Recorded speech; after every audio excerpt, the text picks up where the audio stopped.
नमस्ते बच्चों। बच्चों, आज के हम इस वीडियो में एक प्रश्न को सुलझाएंगे। इस प्रश्न को ध्यान से सुनिए ताकि आपको ये समझ में आए कि इस प्रश्न को जब आपके सामने आएगा तो आपको क्या करना है। ऐसे प्रश्न में हम हमेशा जब भी आपको वॉट दिया हो या आपको घंटे दिए हों तो याद रखना बच्चों, हम हमेशा शक्ति का इस्तेमाल करेंगे। शक्ति क्या होती है? शक्ति हमारी P से दर्शाई जाती है और P का जो पावर शक्ति का फॉर्मूला होता है वो होता है कार्य अपॉन समय। ठीक है। अब हमने एक और चीज़ पढ़ा था कि किए गए कार्य करने की क्षमता को हम E से भी यानी ऊर्जा भी कहते हैं। याद आया? और उसको भी हम T से डिवाइड करेंगे तो हमारे पास शक्ति के लिए क्या फॉर्मूला आ गया? W अपॉन टी यानी कार्य अपॉन समय। और की गई ऊर्जा क्या होती है? कार्य करने की क्षमता को हम ऊर्जा कहते हैं। तो मेरे बच्चों, यहाँ से क्या मैं ये फॉर्मूला निकाल सकती हूँ कि E is equals to P into t. कुछ नहीं किया मैंने, इस T को P के पास भेज दिया और यहाँ से एक फॉर्मूला निकाल लिया ऊर्जा के लिए। ये बात सबको समझ में आई? ठीक है।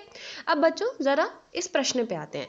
राजू ने देखा कि उसके घर में प्रतिदिन दिए गए समय के लिए निम्नलिखित उपकरणों का प्रयोग किया जाता है। कौन कौन से उपकरण यूज होते हैं देखते हैं। 40 वॉट की 4 ट्यूबलाइट 8 घंटों के लिए चलती है। तो पहले हमने देखा कि पहले केस में उसने बोला कि भाई उसकी जो ट्यूबलाइट है, जो हमारी ट्यूबलाइट है,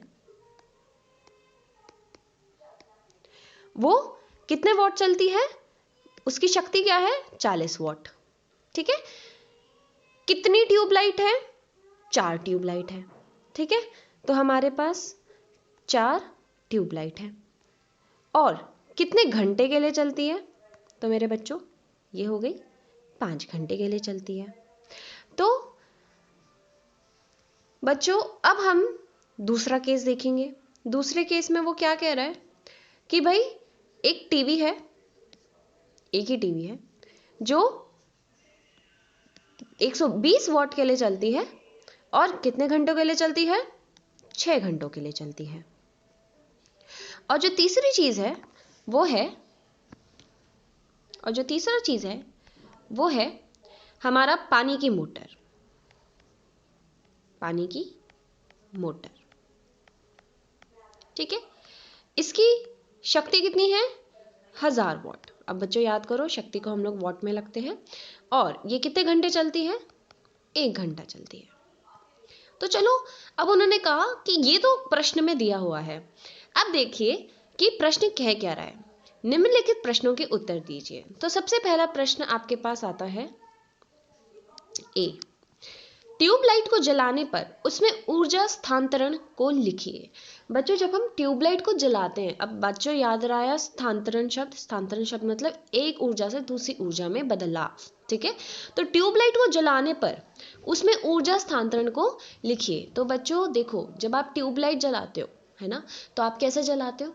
आप पहले जाते हो, उसका स्विच ऑन करते हो। स्विच ऑन करते ही सबसे पहला क्या होता है कि उसमें विद्युत ऊर्जा आती है। क्या आती है? विद्युत ऊर्जा। राइट। कौन सी ऊर्जा आती है मेरे बच्चों? विद्युत ऊर्जा आती है। अब हमें तो स्थानांतरण बताना है ना। विद्युत ऊर्जा से क्या बना? प्रकाश ऊर्जा। Very good. तो हमने देखा कि विद्युत ऊर्जा से किस में स्थानांतरण हो गया? प्रकाश ऊर्जा में स्थानांतरण हो गया। अब आते हैं बी क्वेश्चन पे। विद्युत ऊर्जा संरक्षण के लिए 2 सुझाव दीजिए। बच्चों विद्युत ऊर्जा संरक्षण मतलब कि हम अपनी बिजली कैसे बचा सकते हैं, इसके लिए आपको कोई 2 सुझाव देने हैं। पहले आपको मैं समय देती हूँ, आप सोचिए कि आप कैसे 2 अपनी बिजली को बचा सकते हैं या विद्युत ऊर्जा का संरक्षण कर सकते हैं। कैसे कर सकते हैं? हम घर में कैसे अपनी बिजली को बचा सकते हैं? Very good. हाँ, ये आप अपने आप लिख सकते हैं। Very nice, very nice. हाँ, जब कोई कमरे में ना हो तो ट्यूबलाइट, पंखे सब बंद कर दीजिए। Very good, very good. और कोई सुझाव जो आपको लगता है कि हाँ हम इससे बिजली का बिल बचा सकते हैं? पानी की मोटर को समय पर बंद करना। शाबाश, वेरी गुड। और कोई सुझाव? कम वॉट की, हाँ वेरी गुड। हम ऐसा कर सकते हैं कि ट्यूबलाइट की जगह एलईडी लाइट्स का इस्तेमाल कर सकते हैं, जो खपत कम करती है और रोशनी उतनी ही देती है। तो आजकल एलईडी लाइट्स ज़्यादा चल रही हैं। तो वेरी गुड बच्चों, ये विद्युत ऊर्जा संरक्षण के कई सारे सुझाव हो सकते हैं। अब आते हैं बच्चों सी पार्ट पे। सी पार्ट क्वेश्चन के लिए आपको इन सभी वैल्यूज़ की ज़रूरत पड़ेगी, तो इसको थोड़ा ध्यान से देखते हैं। यदि बिजली की खपत दर 3 रुपये प्रति यूनिट है, उसने क्या बोला कि बिजली की खपत कितनी है, कि प्रति यूनिट आप जितना यूनिट यूज़ करोगे उसके दर पे आपको 3 रुपये लगेंगे। ठीक है, अब आपकी कितनी यूनिट आ रही है भाई, यूनिट भी तो निकालनी पड़ेगी ना उसके लिए। तो बच्चों यूनिट निकालने के लिए सबसे पहले आते हैं और ये देखते हैं कि हमारी यूनिट कितनी निकली। आई बात समझ में? तो देखें इसको। ठीक है चलो, और 3 रुपये प्रति यूनिट, तो मार्च के महीने का उसके घर का बिजली बिल कितना होगा।